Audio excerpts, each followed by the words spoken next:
Baik, sebelumnya perkenalkan saya Ilham dari Oxygen Culinary Club.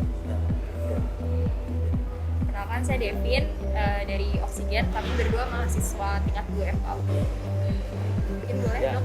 salam kenal juga, saya Dr. Hari, dokter spesialis jantung dan pembuluh darah di RSUI. Mungkin juga perkenalkan nurse. Ya, saya Narsuci. Saya sehari-harinya berdinas di IGD sebagai kepala perawat di IGD RSUI. Mungkin saya mulai wawancara episode ini ya. Mungkin saya mulai dari pertanyaan pertama. Sampai saat ini bagaimana manajemen SDM dalam penanganan ACS dan apa peran dokter dan nurse dalam penanganan ini? Mungkin apakah ada tim khusus dalam penanganan ACS? Ini saya dulu ya, Jadi kalau misalkan untuk penanganan ACS ini kita udah punya code STEMI-nya ya Depok. Kita juga di Depok Medan Network gitu ya. Biasanya kalau misalkan ada pasien di IGD atau pasien di ruangan tersinyalir ada ACS, kita akan mengaktifkan code STEMI tersebut ya. Tentu saja melakukan EKG dalam 10 menit pertama itu penting. EKG sehingga kita bisa mendiagnosis ini STEMI atau non STEMI. Tentu saja garda terdepan adalah dokter umum ya. Dokter umum yang ada di IGD atau dokter penjaga di ruangan itu akan menjadi yang terdepan untuk mendiagnosis ini adalah masalah ACS atau tidak. Nanti kalau sudah dilakukan, tentu saja tim ya, termasuk dokter umum yang ada di saat itu dan perawat saat itu untuk segera melaporkan ada umumnya menstabilisasi pasiennya, periksa EKG, terus periksa enzim jantung, gitu ya, terus langsung melapor kepada timnya itu tentu saja kalau dalam hal ini tim jantung. Dokter jantungnya sendiri selalu ada yang istilahnya yang setiap hari ada yang jadwalnya dilakukan. Dan kalau memang tegak misalkan STEMI, maka kita punya fasilitas. Tentu saja kalau misalkan pasien masih kurang dari 6 jam, kita bisa pertimbangkan untuk videonolitik. Tapi kalau misalkan pasien memang available dan kita bisa lakukan juga primary PCI pada pasien itu. Kita ada di sini kita ada care lab-nya untuk melakukan primary PCI dengan dual biplane ya. Kita punya ada yang baru metode yang biplane dan kita bisa lakukan primary PCI pada pasien-pasien yang non STEMI. Kalau pasien yang tidak STEMI, misalnya non STEMI, tergantung risikonya. Kalau risikonya tinggi, kita juga lakukan early PCI. Tapi kalau misalkan risikonya memang masih ke bawah, misalnya kita bisa observasi dulu untuk kita stabilisasi saja dengan mengencar darah. Mungkin itu. Kalau misalnya dari Narsuci udah tambahan. Kalau dari sisi perawatnya mungkin bisa dibagi ke beberapa setting ya. Tapi saya mulai dari IGD dulu kan kejadian ACS ini kan bisa terjadi settingnya di mana aja dok ya. Bisa pasien datang ke IGD atau mungkin ditemukan tiba-tiba di ruangan itu bisa juga gitu. Jadi peran utamanya dari perawat sebetulnya yang paling utama untuk kasus-kasus ACS adalah mengenali gejalanya, mengenali keluhan pasien itu apakah spesifik mengarah ke ACS atau tidak. Itu salah satu hal yang penting, screening di awal lah istilahnya ya. Jadi pengenalan gejala itu pasti karena perawat itu yang akan paling banyak bertemu dengan pasien, otomatis peran perawat di situ sangat besar untuk mengenali apakah gejala yang dirasakan pasien memang mengarah kepada kondisi akut coronary syndrome. Itu secara umumnya seperti itu. Kalau di IGD itu sendiri peran perawat ada beberapa bagian ya. Kalau di IGD kan pasien ketika datang dia akan di triase, di screening level kegawatannya. Nah itu peranan kalau di IGD RSUI memang kami petugas triasenya adalah perawat. Jadi memang yang akan mengenali di awal pasien ini butuh tata laksana segera atau tidak, itu perawat yang berjaga di triase. Karena kalau pasien dengan kondisi akut coronary syndrome, gejalanya khas dan lain sebagainya, itu pasti kami kategorikan triasenya merah dan itu pasti akan langsung diaktifkan yang namanya code STEMI itu sendiri gitu. Jadi kalau di IGD salah satu peranan perawatnya yang pertama dia mengenali bahwa pasien ini harus segera ditangani. Terus berikutnya setelah masuk ke dalam perawat akan mengakses, kan ada namanya istilahnya kalau di IGD ada primary survey ya untuk level kedaulatan, itu pasti kita bersama-sama dengan GP juga dan langsung di treatment juga karena kan hitungannya nggak boleh lama-lama ya, seperti oksigen segala macam harus langsung masuk, jadi peranan perawat di situ gitu. Jadi kalau misalkan secara umumnya yang paling utama adalah mengenali gejala pasiennya supaya bisa segera dilaporkan dan ditindaklanjuti. Dan kekhususannya kalau di IGD karena ada triase, jadi bagaimana perawat itu bisa mengenali dengan tanda gejala yang disampaikan oleh pasien, itu bisa kita kenali untuk bisa segera di treatment dan kita masukkan kategori triase merah supaya bisa langsung ditangani. Mungkin itu kalau peranan. Mungkin kalau misalnya dalam terlaksana ya memang kita mengikuti guideline yang sudah dikeluarkan oleh PRKI, yang sebenarnya juga mengadop dari guideline internasional ya, kita biasanya banyak guideline dari ESC yang sudah diadop oleh PRKI. Ya tentu saja dalam hal tadi lagi-lagi EKG dalam 10 menit pertama harus diambil dan harus kita bisa mengambil keputusan pada pasien ini adalah apakah tadi STEMI atau yang non ACS, non STEMI lah. Dari situ kita bisa lihat kalau memang STEMI udah diaktifkan, maka kita adalah memberikan pemberian obat-obatan. Pasti pertama oksigen dulu ya. Oksigen kita kasih, terus kita mulai kasih anti platelet ya. Anti platelet dengan mempertimbangkan tadi tanya dulu tentu saja screening, ada perdarahan nggak gitu ya. Kita ada perdarahan nggak, ada kita kecurigaan lain nggak yang merupakan indikasi dari perdarahan, itu kita singkirkan dulu. Jadi supaya nggak gabah juga.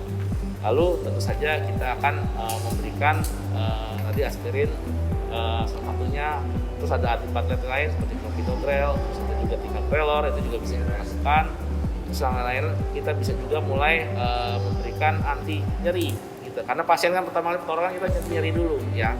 Karena penting tuh. Jadi pertama kali pasien datang harus simultan. Jadi nggak cuma perawatnya aja, dokternya, semuanya itu langsung satu tim. Jadi udah ada yang nyiapin oksigen, udah ada yang buka obat, udah ada yang order gitu ya. Itu penting tuh ada yang order gitu. Jadi kita harus order di komputer, ada yang udah pasang infus, terus nyiapin obat, sehingga kita bisa masukkan anti iskeminya ya. Lalu baru nanti kalau emang diagnosa oke nih STEMI, langsung kabarin konsulennya untuk aktifkan apakah lakukan primary PCI atau tidak. Mungkin kira-kira gambarannya seperti itu. Terima kasih Dr. Jenders atas jawabannya. Mungkin saya mau nanya lebih spesifik, tadi kan sudah penanganan ACS dari awal. Nah, kemudian kalau post ACS-nya nih seperti apa ya, Dr. Jenders? Baik, post ACS-nya ini maksudnya dalam perawatan ya? Iya, perawatan. Dalam perawatan pasien pasca primary PCI biasanya nanti pasien akan dirawat di ICU, diobservasi ya. Diobservasi bisa 1 sampai 2 kali 24 jam, tergantung dari kondisinya. ICU ini sendiri adalah fungsinya untuk monitor ya. Pertama apa aja ini monitor, masih ada nyeri dada. Terus EKG-nya kita monitor, apakah EKG-nya gimana nih? Kan tadi kan tujuannya primary PCI untuk mencegah kematian jantung. Ya kita lihat dari EKG-nya masih ada nggak, gitu, masih ada elevasi atau sudah perbaikan. Terus yang berikutnya tentu saja kondisi yang lain dari pasien, tensi nadinya bagaimana, gitu. Terus ada monitor nanti ada gangguan irama jantung atau tidak. Sambil pastinya kita juga karena kan biasanya USG jantung atau ekokardiografi untuk lihat fungsi jantungnya.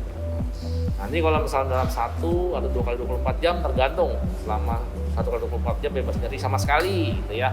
Terus kita lakukan pemeriksaan yang lain, tensi nadi stabil, kencingnya diuresisnya baik, terus ekonya juga fungsi jantungnya baik.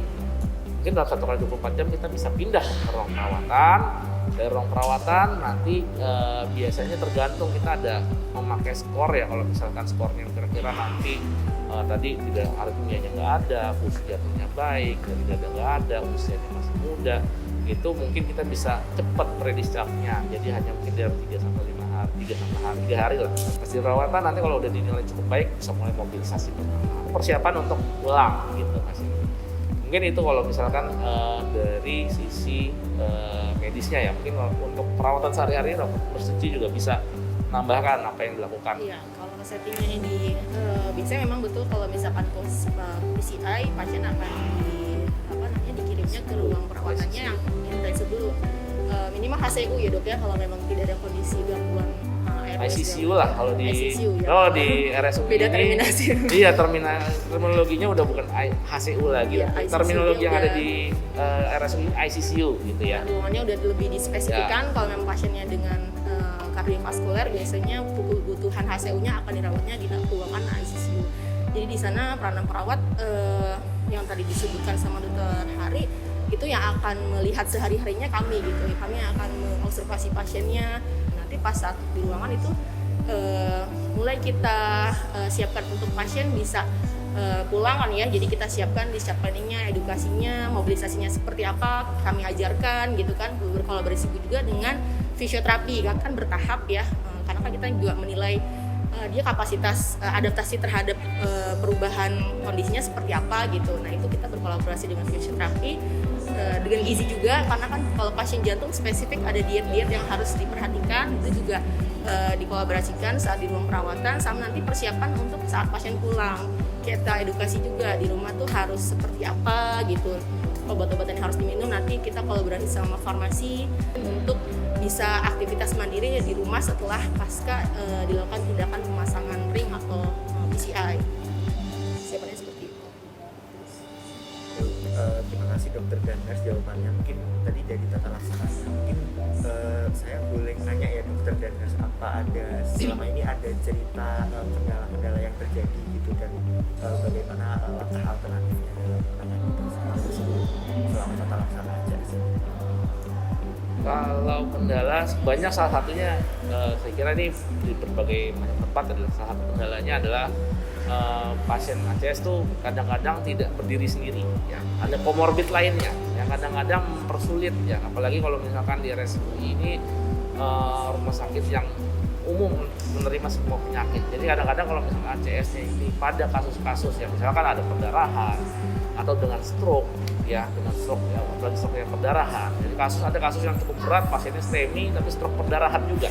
Itu sangat-sangat sulit itu untuk bisa kita lakukan. Jadi biasanya yang paling utama menghalangi kita untuk penanganan optimal untuk kasus-kasus ACS itu adalah keadaan komorbid yang lain.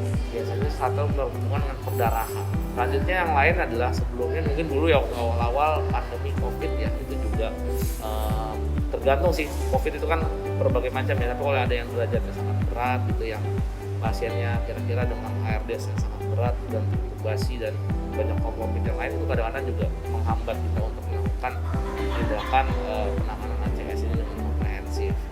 Jadi pada dasarnya kebanyakan masalah komorbid ya, masalah komorbidnya yang kadang-kadang menghalangi. Kalau penanganan ACS-nya mungkin sudah selesai ya dok ya, maksudnya target perawatannya ACS sudah selesai, tapi karena ada komorbid, entah itu diabetes, entah itu kadang fungsi ginjalnya yang tidak baik, jadi perawatan pasien menjadi memanjang karena memang ada faktor komorbidnya.